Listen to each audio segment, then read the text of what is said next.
So now we can make use of the calculator and we can calculate the value of k here. So it is ln. So we have to make use of ln of 4 by 7, right? Okay, so divided by minus 15. So we have 0.0373. So that is the answer. So the value of k is 0.0373, right? So now we have to calculate the how you have to calculate the time, how long it will take for a metal ball to reach a temperature of 40 degrees Celsius. So now we have the value of k. So using this, we have to calculate the value of t at 40 degrees Celsius. So again, we have to write the formula. So we have to calculate. So the temperature of the body is 40 degree at what time? Okay. So we have to calculate the value of small t. So here 40, we have to bring this 30 to the left hand side. So 40 minus 30 is 10. So we have 0.0373 into t, that is equal to ln of 1 by 7. Right. So now we can calculate the value of t here. So using the calculator. So here we have to calculate what ln of 1 by 7.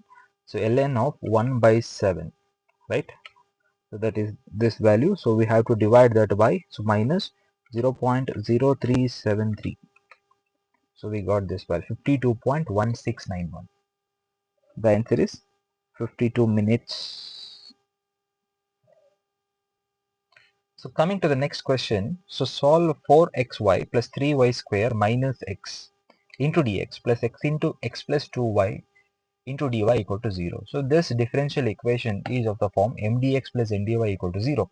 Remember, this differential equation is exact whenever the partial differentiation of m with respect to y is equal to the partial differentiation of n with respect to x. So here this is m and this is n, right? So we can treat this as what? We can treat this as 4xy plus 3y square minus x into dx plus we can multiply this x square plus 2xy into dy.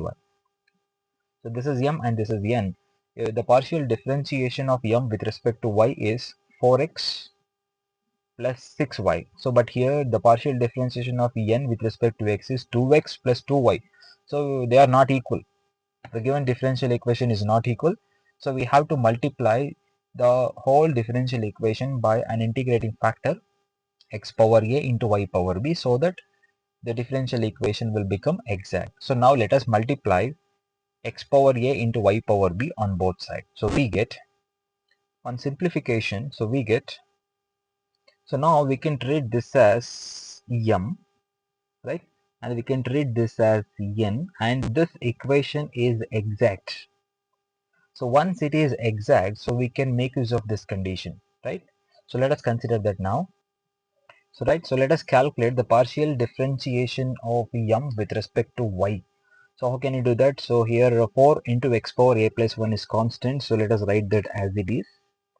Now we have to differentiate this y power b plus 1. That is the differentiation of that is b plus 1 into y power b plus 1 minus 1, which is y power b, plus. So 3 into x power a. So the differentiation of y power b plus 2 is, so b plus 2 into y power b plus 2 minus 1, which is b plus 1.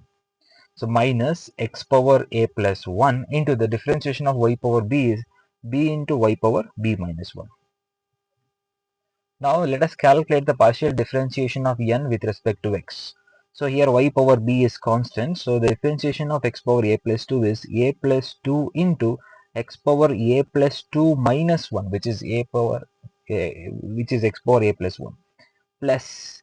So here 2 into y power b plus 1 is constant. The differentiation of x power a plus 1 is a plus 1 into x power a, right? So now let us let us simplify this. So now let us equate the coefficients of x power a plus 1 into y power b. So here we have x power a plus 1 into y power b. Let us equate them. So we have this. So now let us equate the coefficient of x power a plus 1 into y power b minus 1. So here x power a plus 1 into y power b minus 1 is absent. So we can consider the coefficient as 0, right? So we have, so b equal to 0. Let us substitute that value here. So we have minus a equals to minus 2. We can cancel this. So a equals to 2 here. Now let us substitute these values in this equation. So what happens? So now this is the exact differential equation and we know the solution of this differential equation. So what is that? So this is the solution. The integration of m into dx, where y is constant here, plus the integration of n into dy. We have to consider the terms containing y only, right? So this is the solution. So now we have, so here the term containing y only, here x power 4 is there, we have to ignore that, and here 2 x cube into y is there, we have to ignore this also, so it is 0. So the solution is given by